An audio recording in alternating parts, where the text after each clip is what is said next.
Olá, muito boa tarde. Em cada sexta-feira o programa Eclésia faz-lhe a proposta de analisar textos da Bíblia, nomeadamente os que se escutam nas Eucaristias de domingo. É o que faremos nos próximos minutos, no diálogo com o Padre Armindo Vaz, professor de Sagrada Escritura na Universidade Católica Portuguesa, e Frei José Nunes, professor de Teologia na mesma universidade, hoje convidados do programa Eclésia. Muito boa tarde. Obrigado por estarem connosco para, de facto, olharmos três textos que são lidos na missa de domingo. O primeiro deles é do Livro dos Reis, no capítulo 19, e diz-nos esse texto, Padre Armindo Vaz, de que forma é que se pode descobrir Deus? Exatamente. Historicamente estamos meados do século IX antes de Cristo, por volta do 850 antes de Cristo. O contexto social e histórico é o de uma profundíssima crise de valores no povo de Israel. O rei Omri tinha casado o seu filho Ahab com uma princesa de Sidon, da Fenícia. É uma princesa fenícia, portanto estrangeira, a qual era perversa mesmo, intriguista, pérfida, quase podíamos dizer venenosa, e chegada ao trono em Israel, casada com o rei Acabe, procurou logo mudar institucionalmente a religiosidade do povo de Israel e quase levando o povo a que adorasse os seus deuses fenícios. Estabeleceu ídolos por todo lado para que fossem venerados pelos israelitas. Muitos israelitas foram atrás dessa corrupção religiosa, digamos assim. Mas também então a voz de um profeta que falava em nome de Deus e que foi Elias, o profeta do Monte Carmelo, levantou a voz contra essa deturpação da tradição e da melhor fé do povo de Israel. A rainha Jezabel, que assim se chamava ela, percebeu e mandou um bilhetinho ao profeta Elias dizendo-lhe que os deuses me matem, mas tu vai ser passado a fio de espada. Prepara-te, portanto, o que ainda vai acontecer hoje. Sabendo disto, o profeta Elias fugiu. Fugiu e o que é que ele fez? Foi para o lugar das fontes da fé. Foi para o Monte Sinai, que aqui o texto fala que chama Horeb, que é outro nome para o Monte Sinai. Isto é, o lugar onde o povo de Israel tinha tido a experiência fundacional da comunhão com Deus na aliança, logo a seguir ao Êxodo, e ainda em caminho de Êxodo. O grande homem do Êxodo era Moisés. Agora, o outro grande homem do Êxodo torna-se Elias. Ele faz um Êxodo, mas ao contrário, de Israel lá para baixo, para o sul, para a península do Sinai. E, chegado lá, tem uma experiência de Deus. É isso que o texto deste domingo apresenta. Que é o que o texto agora relata. Diz o texto que, junto à gruta, onde Elias se refugiou por ordem de Deus, sentiu uma forte rajada de vento, mas Deus não estava no vento. Logo a seguir sentiu um terremoto, mas Deus não estava no terremoto. E a seguir acendeu-se um fogo, mas o Senhor não estava no fogo. Depois do fogo ouviu-se o sussurro de uma ligeira brisa, que também se poderia entender como um silêncio, uma voz de silêncio subtil, uma voz de silêncio ligeiro ou subtil.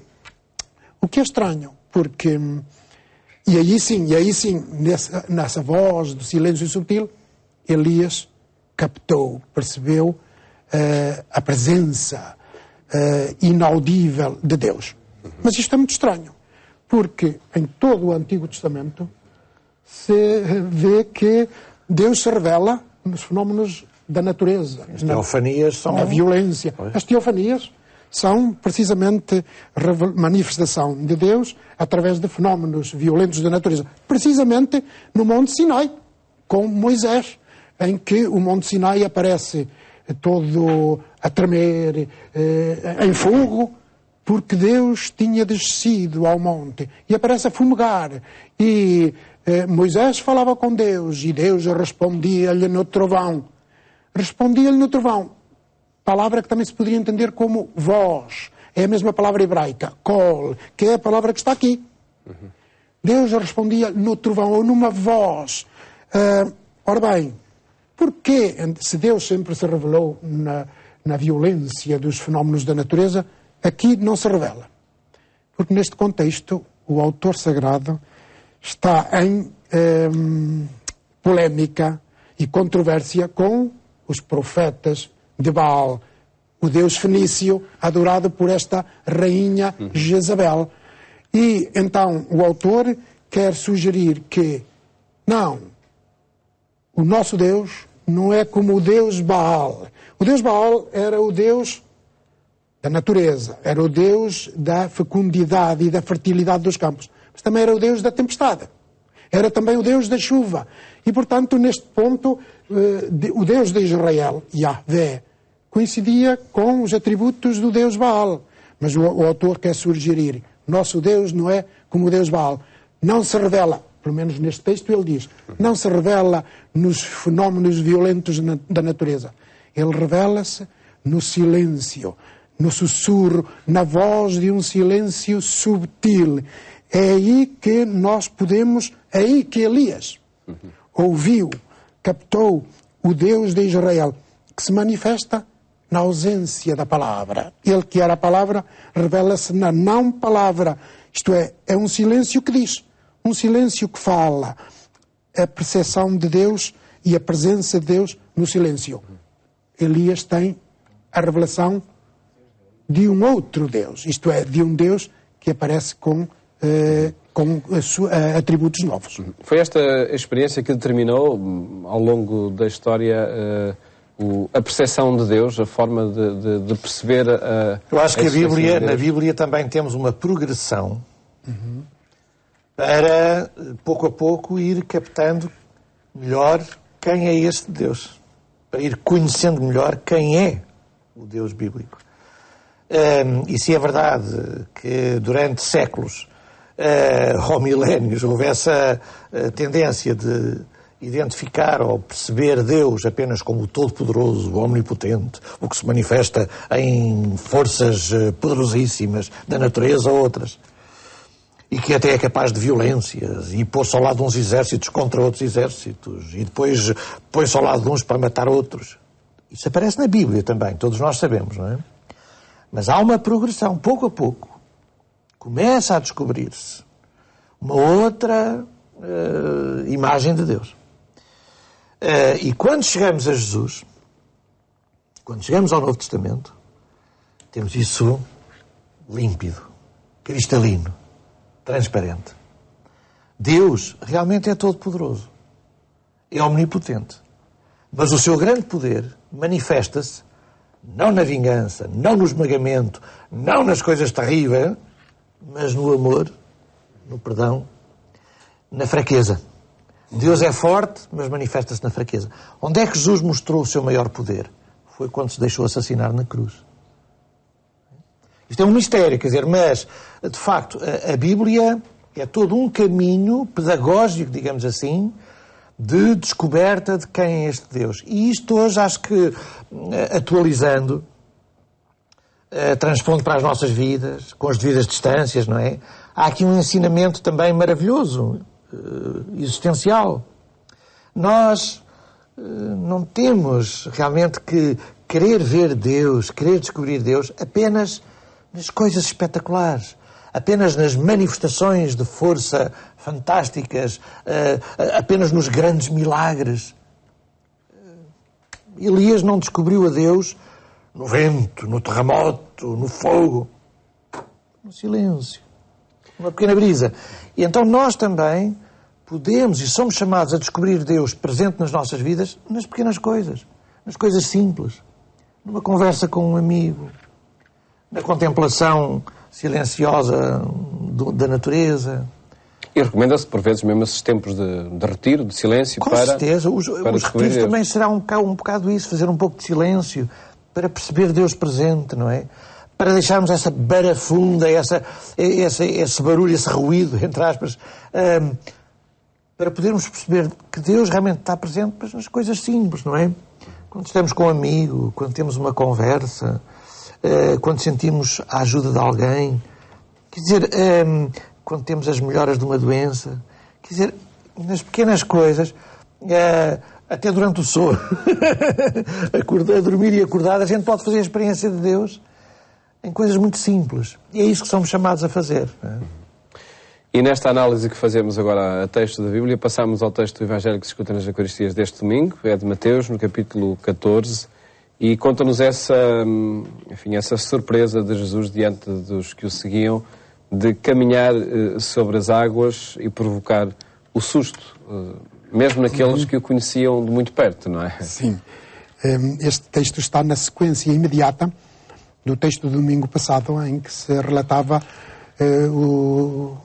o milagre da multiplicação dos pães. Isto vem a seguir, e o texto diz que depois de ter saciado a fome à multidão, Jesus obrigou os discípulos a subir para o barco e a esperá-lo na outra margem.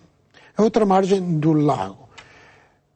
Nós, para entendermos este texto, temos que evitar lê-lo em clave literalista ou historicista, como se este texto fosse a fotografia de algo acontecido tal e qual. Sem dúvida que não.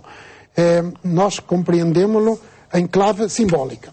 A mensagem do texto passa pela compreensão dos símbolos deste relato. Para já, olhando para o fim do próprio texto, onde ele conclui: aqueles que estavam no barco prostraram-se diante de Jesus e disseram-lhe: tu és verdadeiramente Filho de Deus. Tu és verdadeiramente Filho de Deus. É para aí que aponta este texto. É isso que este texto quer manifestar, quase demonstrar, se fosse possível. E então tudo tem que ser lido nessa clave. Veja, o texto diz que, enquanto os discípulos foram para a outra margem, Jesus subiu ao monte para orar a sós. Ele fica em comunhão, em contacto com a transcendência, com o Pai. E, a um dado momento, aparece caminhando sobre o mar. Caminhando sobre o mar. Algo que pareceria estranho e causou realmente muita estranheza aos discípulos, que se assustaram e ficaram cheios de medo. Mas quem conhece a linguagem do Antigo Testamento não se perturba com esta imagem do caminhar de Jesus sobre o mar. No Antigo Testamento, caminhar sobre o mar, isso diz, por exemplo, de Job, é propriedade exclusiva de Deus. Deus é aquele que vence o mar, que vence as águas turbulentas. As águas em Israel frequentemente são símbolo de um obstáculo, não é? Mas Deus vence sempre esse obstáculo, até já na própria criação, assim se fala. Portanto, caminhar sobre o mar quer dizer que Jesus é como Deus do Antigo Testamento, que podia caminhar sobre o mar. Portanto, é Deus. E depois, isso salienta-se ainda mais claramente quando Jesus lhes dirigiu a palavra dizendo: tende confiança, eu sou, não temais, eu sou eu sou. É uma referência clara ao livro do Êxodo, em que Deus revela o seu nome a Moisés, dizendo-lhe: eu sou aquele que sou. Jesus aparece precisamente então como aquele que tem o ser do próprio Deus do Antigo Testamento. Ele é como Deus. Mais símbolos. Veja, este barco é claramente aqui no relato de Mateus símbolo da comunidade cristã, em que estão metidos os discípulos de Jesus. Jesus já tinha morrido, quando este texto foi escrito, tinha morrido, tinha ressuscitado, e os discípulos sentiam-se sem ele. sentiam a falta de Jesus. Mas eis que quando Jesus lhes aparece e se revela a ele, então eles sentem vontade de ir para ele. Pedro aparece assim, não é? Manda-me ir ter contigo.